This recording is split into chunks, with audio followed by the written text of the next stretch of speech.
Story 1. Growing up, my Uncle Ray seemed the coolest guy in the world to me. He was my dad's younger brother by 4 years. While Dad was a straight-laced detective with the Santa Monica Police Department, Uncle Ray ran a surf shack down on the beach. He wasn't a loser, not by any stretch. That surf shack was a brick-and-mortar business, boasting half a dozen employees and a 6-figure turnover. But Dad still regarded Ray like his wayward kid brother, even if he loved him to death. He owned a beach house down on the shore, and we'd drive over a few times every summer to hang out with Ray and his girlfriend, Nina. Then one summer, we were all packed and ready to head down to the beach, when my dad suddenly announced, "Uncle." Ray was busy. We had to wait for another time to see him. We could still go to the beach, just not to Ray's. While I recall feeling disappointed in the moment, I think I forgot about it as soon as my toes hit the sand. I was only 7 back then, still very innocent, and the sudden planned change didn't strike me as suspicious at all. But what I did notice was how differently Mum and Dad acted, and how much they conversed in hushed tones while my brother and I played in the sand. I didn't question it, too busy building. Then, the next day, Mum and Dad sat my little brother and me down on the couch and told us Uncle Ray had been in a car accident and gone to heaven. I won't tug on your heartstrings too much with all the details, but losing Uncle Ray made me sad. For a long time, like all things of that nature, though, the grief subsided over time and life went on. I grew up, graduated, got a job, then was living up in Oxnard with a girl I'd been dating a few years. Driving back down to Santa Monica to visit my parents, we hit the road, had dinner with them, and were on our way back to Oxnard when my girlfriend got very quiet and mopey. I asked if she was okay, and she said, "Yeah, just got a little weirded out sometimes near that part of the PCH." I asked why, and this is what she told me. 20 years before, her mum's old high school friend went to stay in a log cabin with her long-term boyfriend. She told my girlfriend's mum all about it, where it was, how long she'd be gone, when she was expected back. So when that date passed with no sign of her friend, my girlfriend's mum started worrying. She wasn't alone. The girl's parents called the cops, told them where their daughter had been and who with, and asked them to look. A few days later, they got the bad news. A car belonging to their daughter's boyfriend had been found deliberately driven off the road. He was inside, dead from a broken neck, while she was in the trunk, cut up and wrapped in plastic. The cops never figured out exactly how or why the girl was killed, or why her boyfriend drove off the road, but his prints covered the plastic wrap, making the conclusion seem obvious. My girlfriend said her mum took the news hard. She'd met the guy several times, and he seemed like a really sweet dude. She used to get emotional driving down that highway spot too. I guess the location was just too much. I listened, saying something like, "Damn, that's terrible." Then my girlfriend mentioned the girl's name, something like, "Poor Nina, hell of a way to go." I think I drove for maybe a minute or two before responding, "Wait a second, did you just say Nina?" When she confirmed, 2 thoughts flashed through my head: the memory of Uncle Ray having a girlfriend named Nina, and remembering how he died in a car accident, but no one had ever suggested it was deliberate. I asked my girlfriend if she remembered the boyfriend's name, the one who drove off the road, and a panicked feeling started rising in my chest. A little voice in my head tried reassurance. "It's just a coincidence, pattern recognition gone wrong. Plenty of Ninas around, you're freaking over nothing." But as soon as my girlfriend spoke next, that voice vanished like a rock star leaving a bad interview. She said, "I think it was like Ron or Rick or something." Then I asked, "Was it Ree?" She sprang around in her seat. Yeah, it was did. You hear about this already? I didn't reply, concentrating on the road instead of the chaos in my head. At the first chance, I pulled over, asked my girlfriend to wait, got out, and called my mum and dad. It was almost 9 p.m. Mum was in bed. Dad was watching TV, so he answered. He sensed something wrong from my tone. As I asked if Mum was asleep or dozing, he interrupted, "Just tell me what's going on." I paused, gathering my thoughts, then just asked, "Dad, how did Uncle Ray die?" He told me, you know how, it was a car accident. But then I asked if it was truly just an accident, or if something else happened. It was his turn to pause, gathering his thoughts. Then all he said was, "Come by the house tomorrow, I'll explain everything." I felt weirdly numb, getting back into the car. Though my girlfriend demanded to know what was happening, I couldn't find the words until we were home safely. I had this irrational fear that unless I kept it together on the road, I'd die in a car accident, too like some inescapable loop from a horror movie. Obviously, that didn't happen. We got home safe. I grabbed a beer, then my girlfriend and I had a teary heart-to-heart where I explained everything, including my dad all but confirming my fears with that "I'll explain everything" line. She kept apologizing like it was her fault, but it wasn't. It was Ray's. I barely slept that night. When I did drift off, I had an ultra-vivid nightmare. My dad took me into the garage and showed me Ray's body. I woke before he opened the coffin, but it was enough to have me splashing my face in the sink, waiting for the shakes to stop. Hours later, I drove back to Santa Monica to talk to them. I expected emotional ugliness, and boy, did it happen. Mum was already crying when I arrived. The first thing she did was hug me tight and apologize for never telling me the truth. Obviously, I already had an idea, but hearing the details was still one of the most chilling experiences of my life. Dad recounted the same things my girlfriend had. Ray and Nina went to a log cabin for the weekend, supposed to return Monday morning. But Monday afternoon, Ray called Dad from the road. Dad said he sounded mad, ranting and raving incoherently. Ray mentioned something happening in the cabin, but Dad couldn't get details. Suddenly, Ray hung up. Dad figured he called from the road due to traffic noise. Later, he tried calling Ray at home, no answer. He called the next morning, no answer. That was the day we were supposed to visit Ray's beach house. Literally half an hour before leaving, Dad spotted a car out front. He walked outside to find 2 detectives from the local PD, guys he knew personally. That's when they told him Ray had been found. And it wasn't good news. Dad didn't work homicide, and even if he did, he wouldn't have been on that case. But he got all the info from fellow detectives, and those extra details changed it from something they might tell me someday to something they'd never willingly bring up. The first thing that grabbed Dad's attention: homicide detectives traced Ray's movements to the cabin near Redwood Deck, part of a collection of 5 lucrative rentals.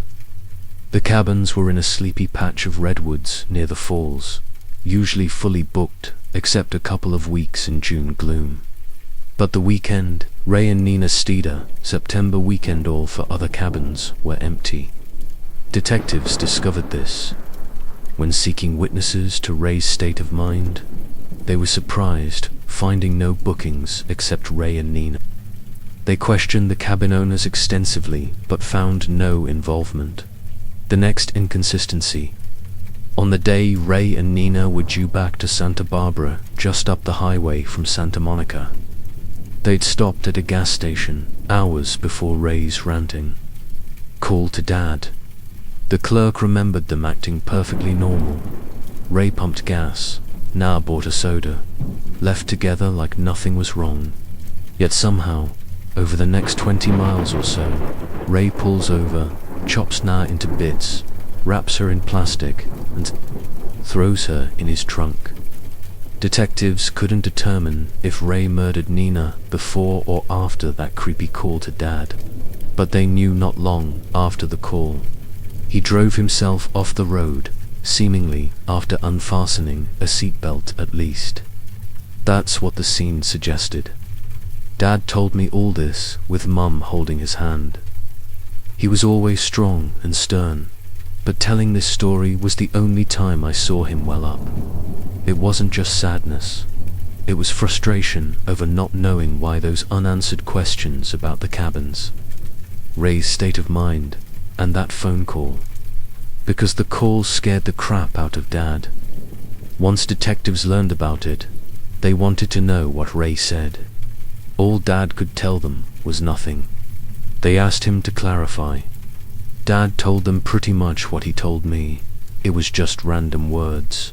He concentrated hard, trying to understand, but got a sinking feeling realizing Ray had just gone nuts. He kept telling Ray to calm down, that he'd call him at home in a couple hours to check on him. But Ray never picked up, and that was the start of everything. By the time Dad finished, I felt numb.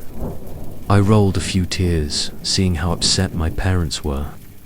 The numbness came from thinking about it all through that sleepless night, 15 hours straight, questioning, accepting, then questioning again. Hearing the gruesome details, I was just resigned. Mum and Dad kept apologizing for keeping the truth from me, and more generally that things happened that way. I reassured them I understood why they did it. How could you expect a kid to process that? But it didn't help much. It was all that emotion spilling out after years of pretending. We were all emotionally wrecked by the time I drove back. At home, I told my girlfriend my uncle had likely murdered her mum's high school friend. As you can imagine, that sparked quite the talk. We talked about it a lot. That helped me more than anything free therapy from someone who genuinely cared. So much so, she never told her mum what she knew, at least not while we were together. Over time, we moved past it. We broke up a few years later, totally unrelated, but I still think about her a lot, and how she helped me get past one of the worst events of my entire adult and child life. Story 2, I grew up in Greater Manchester in a single-parent family. It had always been just me and my mum, so I never knew different. As much as I sometimes got sad other girls had dads at home, I loved my mum more than anything and was grateful for her. As I got older, Mum told me things about my dad, what he was like, what he enjoyed, and eventually how he died. I was very young when she told me, young enough for her to really explain, saying Daddy and his friends were on a sailboat at sea when a big wave knocked them off.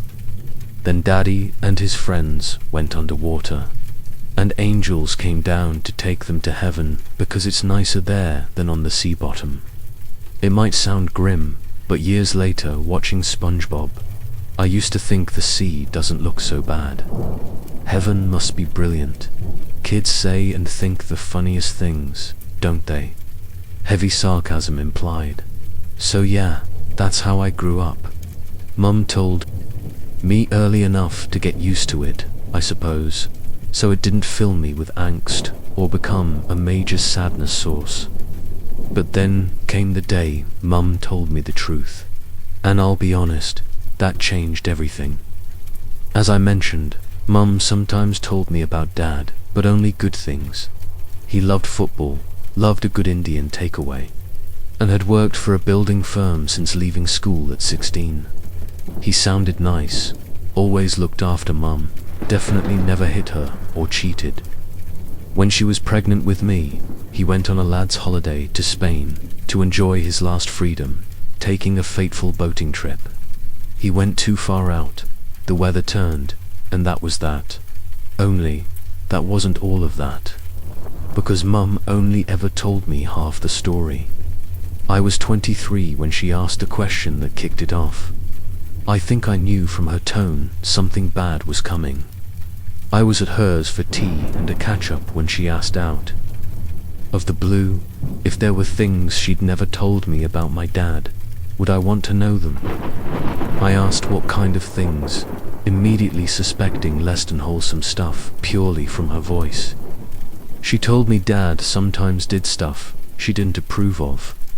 She'd been wondering if I only wanted the good parts or the whole truth about who he really was. She wouldn't think less of me if I said no, but the offer was there. Of course, I said yes. Of course, I wanted the full picture. People are complicated. Good people make bad decisions. I'm also not one to say something moody and pretentious, like some truths are better buried. I don't believe that. I'm glad she told me, for the most part. But I could never have been ready for what she said. So, I wasn't exactly a planned pregnancy. Mum and Dad loved each other, knew they wanted kids, and were happy. So, it was basically inevitable. But when Mum gave Dad the news she'd missed her period, it hit him hard. He didn't react badly. Says he was happy and excited, but he definitely had a crap need to get my life together moment. Mum said he wasn't the best at worker, good lad, but not promotion materials, so serious money looked far off. He worked hard, but you could tell he was frustrated, knowing it'd be a hard road. Then he comes home from football one day with a spring in his step. Mum asked what schemes he had going. He gave the old, never you mind. Mum said he acted like that for weeks, like the cat that got the cream, smartest man in England. Then one day, that man disappeared. Not literally, that came later. But the cheerful, smiley, happy-go-lucky version vanished. Mum said he acted like something terrible happened.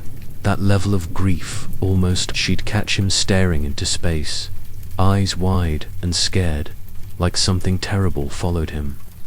She'd ask what was wrong.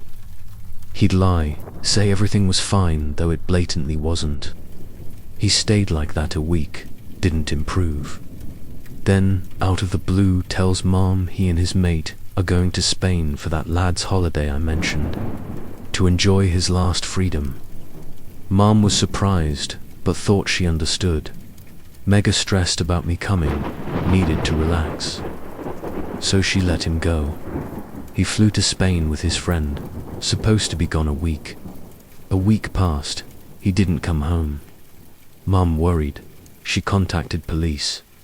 They reached out to Spanish police, who looked. Spanish police found Dad wasn't at any place.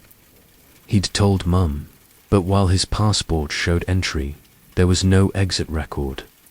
That narrowed it down. They checked hospitals, jails, and nothing.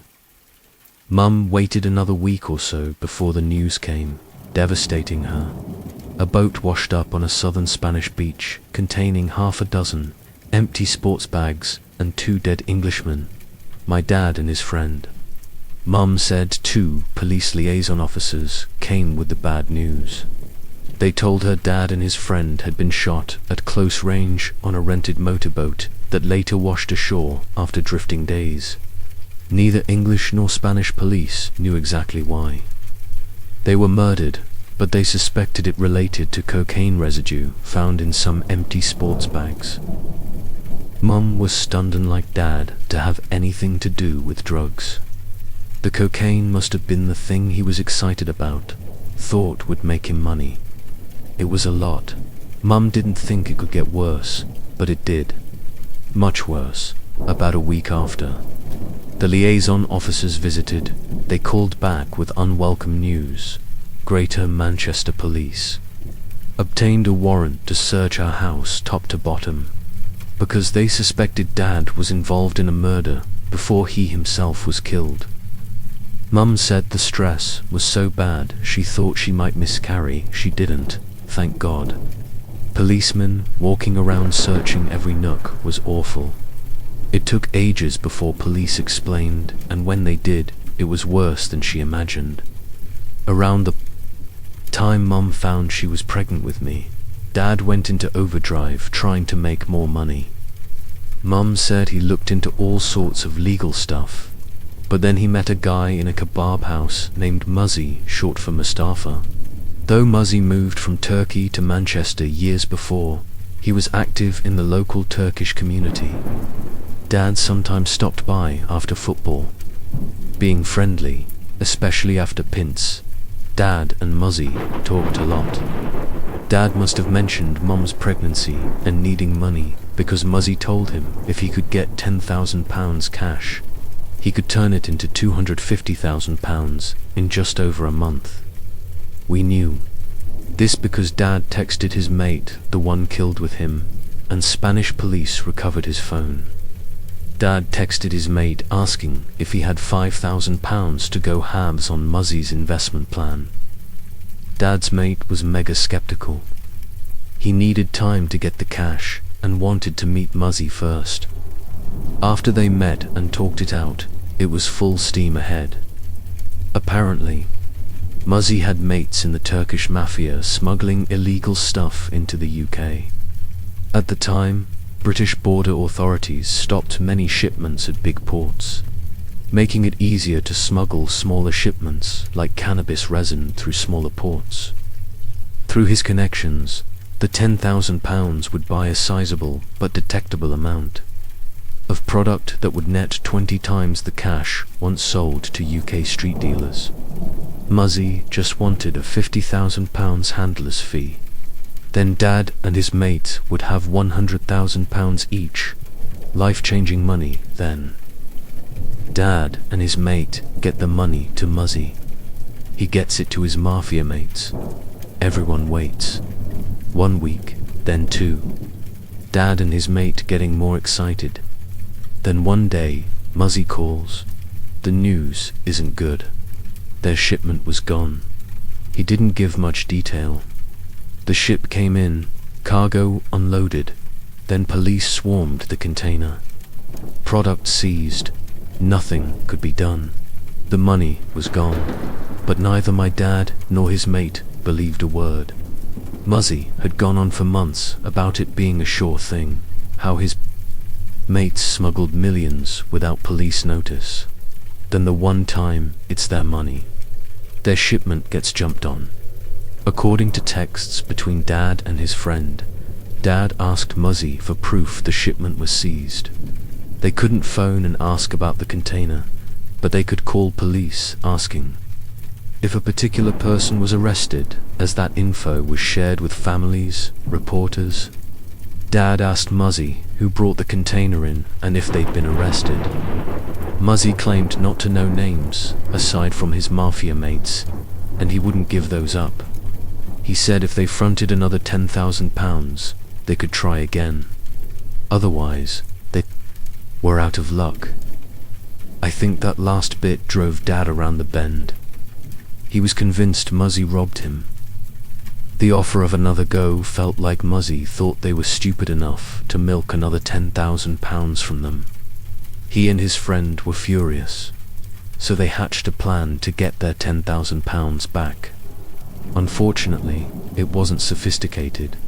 Involved tying Muzzy up in a shed and torturing him until he confessed. They told him they were up for trying another shipment, double this time to recoup losses. Muzzy said okay, agreed to meet somewhere to pick up the cash. That's where Dad snatched him. He and his mate tortured Mustafa with cigarette lighters, burning his bound hands and feet. Muzzy wouldn't confess. They kept going, beating him, burning him. He gave them his bank details so they could take whatever money was there, but still wouldn't confess to scamming them.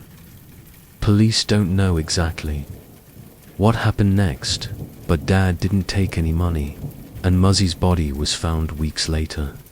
We think Muzzy died somehow during torture, and Dad was forced to dispose of the body. That's why they didn't touch his account in emptying. It would point suspicion if his body was found after that. Dad and his friend made a drastic decision. fly to southern Spain to buy cocaine smuggled from Colombia, then get the train to Madrid, Barcelona, Paris, ferry from Dover to Calais, avoiding strict airline security. I don't know how solid that plan was. Obviously it didn't work out. After meeting someone at sea on a rented motorboat, he and his friend either got double-crossed there or had their cocaine stolen returning to land. The empty bags with residue make me think the second they got intercepted. If the sellers wanted them dead, why toss empty bags into their boat? It doesn't add up. I think they were found by someone else. See the predators targeting small boats doing dodgy deals in the Straits of Gibraltar, or someone they'd really pissed off, i.e. the Turks. You see, Muzzy was innocent. Police confirmed a shipment of cannabis was seized at Falmouth Harbour. Muzzy wasn't lying. My dad had tortured him for nothing. I picture these Turkish gangsters already annoyed their shipment got seized. Then one of their associates gets kidnapped and tortured. You wouldn't care if his death was accidental. You'd want the people responsible dead. No one knows exactly how they tracked Dad and his mate down. But with two English guys wandering southern Spain asking to buy cocaine, word probably reached the wrong ears fast. I wrestled with the truth quite a while afterwards. Obviously, hearing all that changed how I thought about my dad. I don't hate him. I still love him even though I never met him. But I do think he was stupid.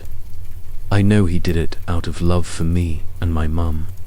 A small part loves and respects him for that, but a much bigger part wishes he'd stuck to something safer and legal, because if he had, I'd still have a dad.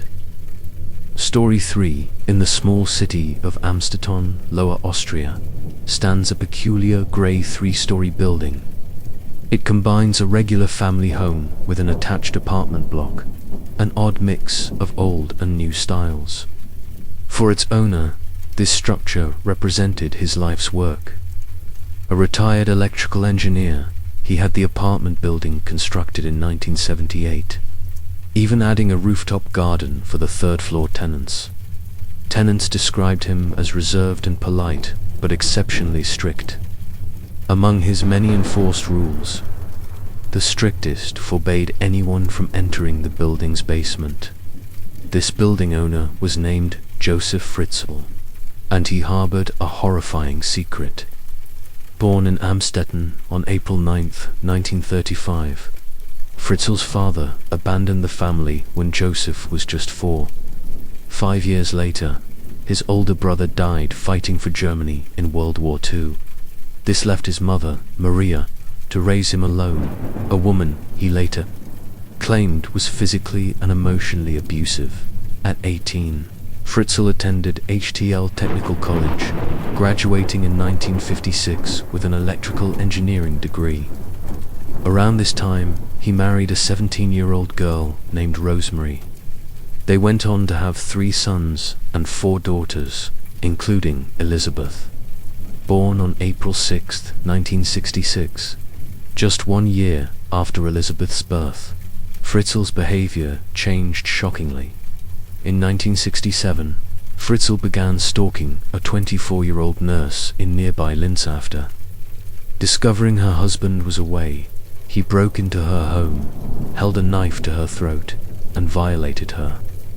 He was also suspected in another woman's assault and a case of indecent exposure. Arrested and put on trial, an Austrian judge shockingly sentenced him to only 18 months in prison, of which he served just 12. After release, Fritzl worked for an Amstetten construction firm and later as a traveling salesman. His short sentence did nothing to reform him. In 1977, he began physically abusing his 11-year-old daughter, Elizabeth. This abuse continued for 6 years. After finishing compulsory education at 16, Elizabeth started a food and beverage vocational course, requiring more freedom. Months later, she fled to Vienna with a friend. as she was still 16 and not legally an adult. Federal police found her and returned her to her family.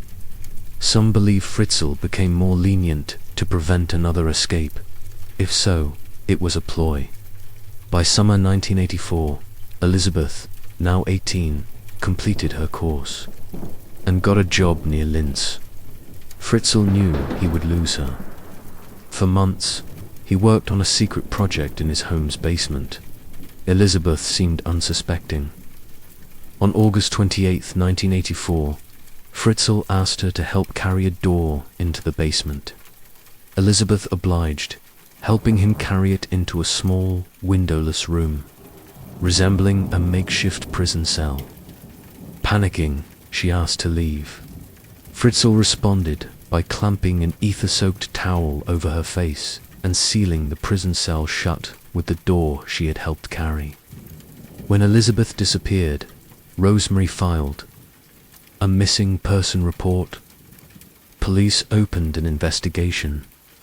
Over a month later, Fritzl approached police with a handwritten letter purportedly from Elizabeth, postmarked nearly 100 miles away.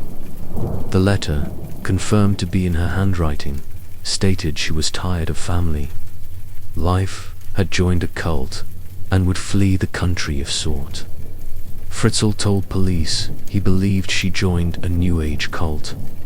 In reality, she wrote the letter under duress in his basement for the next 24 years. Fritzl entered the basement almost daily, supplying Elizabeth with essentials before violating her repeatedly. Without contraception, Elizabeth gave birth to 7 children. 1 died shortly after birth. 3, Lisa, Monica, and Alexander, were allowed to live upstairs with Fritzl and Rosemary after approval from local child services. This was possible because Fritzl's previous conviction had been expunged after 25 years. Fritzl told authorities who believed Elizabeth was in a cult that she didn't wish to raise her children. Social workers visited several times, but found nothing suspicious, and visits eventually stopped. In 1994, after the birth of their 4th incestuous child, Fritzl decided to enlarge the underground cell holding Elizabeth and their first 3 children. He forced them to dig out soil with their bare hands, adding over 200 square feet. Their work was rewarded with amenities like a CD player, later a TV VCR, a refrigerator, and a hot plate so Elizabeth could cook. He tasked her with the children's education, punishing failures by cutting power or withholding food. When Elizabeth once threatened escape, Fritzl threatened to flood the basement with carbon monoxide. He later claimed to have electrified the cell door, warning escape attempts would be fatal. A lie later determined, but the threat terrified Elizabeth and children, Kirsten, Stefan, and Felix into compliance. Fritzl spent considerable time with his captive second family without suspicion, telling his wife and tenants the basement was his office for designing devices for million-dollar companies, requiring secrecy from corporate spies. To maintain the ruse, he created a workshop facade, concealing Elizabeth's quarters behind. 8 electronically locked doors opened only by a remote he carried. There were close calls. 1 tenant reported basement noises. Fritzl claimed he fixed faulty pipes and said the tenant wouldn't hear noises for 24 years. On April 19, 2008, Fritzl found his eldest daughter by Elizabeth, Kirsten, severely ill. Elizabeth begged him to take Kirsten to the hospital. He agreed. Elizabeth helped carry Kirsten upstairs, seeing the outside world for the first time in Kirsten's life. An ambulance took Kirsten away after Elizabeth was forced back into the cell. At the hospital, Kirsten was found to have a life-threatening kidney infection. Fritzl's inconsistent story, not knowing how many children he had, and presenting a note from Elizabeth, who he claimed had severed contact, alerted doctors. Police were called. On April 21st, police issued a public appeal for information about Elizabeth. Fritzl again claimed she joined a cult, even naming it. However, an occult expert, Manfred Kremser, found no evidence of such a cult. Examining letters, supposedly from Elizabeth, he noted her vocabulary seemed unusually mature and spotted large spaces between words, suggesting dictation. Police reopened the investigation. Fritzl returned to the basement to calm Elizabeth, who was distraught Kirsten might die and demanded to be at her bedside. Believing he could come between mother and child, Fritzl made a fatal error. After likely a heated exchange with threats, he released Elizabeth, Stefan, and Felix on April 26, 2008, bringing them upstairs. Elizabeth went straight to the hospital. Fritzl followed, hoping to contain the situation. Suspicious doctors alerted police, who detained both for questioning. At the station, Elizabeth set a condition. She would only cooperate if guaranteed she would never see her father again. She then revealed her 24-year captivity. Among the worst details, Fritzl violated her in front of their children, showing them adult videos and forcing her to reenact scenes while they watched. Fritzl was swiftly arrested. His family was taken into care. The next night, police accessed the underground prison using the secret code, horrified by its crude sophistication. DNA tests on April 29th confirmed Fritzl as the biological father of Elizabeth's children. Rosemary claimed no knowledge of the captivity. Police believed Fritzl planned to fake Elizabeth's rescue from the cult. Honoring her agreement, Elizabeth gave videotaped testimony on July 11th, disproving the cult story. Before trial, Fritzl claimed all interactions with Elizabeth were consensual, but admitted knowing his actions were wrong. In a communication with his lawyer, he wrote, "I always knew, during the whole 24 years, that what I was doing was not right, yet it became normal to lead a second life in the basement." Regarding his upstairs family, "I am not the beast the media make me out to be." He mentioned bringing flowers, books, and toys to the bunker and watching movies. Omitting their nature, asked why he imprisoned Elizabeth, Fritzl stated, "She didn't follow rules as a teenager. That's why I had to do something. Keep Elizabeth by force, away from the outside world." He implied Austria's annexation by Germany during his toddler years influenced his authoritarian views on patriarchal obedience. Regarding his mother, Fritzl called her the best woman in the world, strict as necessary for a boy like him, but he claimed she beat him until I was lying in a pool of blood, leaving him totally humiliated and weak. "I never had a kiss. She called me a demon, a criminal, and no good. I had a horrible fear of her." Investigators believed this relationship explained his actions. In 1959, 2 years into his marriage, Fritzl's mother moved in. Initially playing the dutiful son, he moved her to his attic. Over time, he became insolent, feeding her less and less, denying sunlight until she was too weak to move. He bricked up her window, told neighbors she died, and gleefully informed her she was considered dead. She became his first prisoner, held for up to 12 years until her death in 1980. Forensic psychiatrist Dr. Adelheid Kastner diagnosed Fritzl with a severe combined personality disorder, recommending lifelong psychiatric care. Fritzl told her his pathological behavior was innate. "I was born to hurt women. I held myself back. I could have behaved a lot worse." He claimed the plan to imprison Elizabeth came during his 1967 prison sentence as a way to contain his evil side.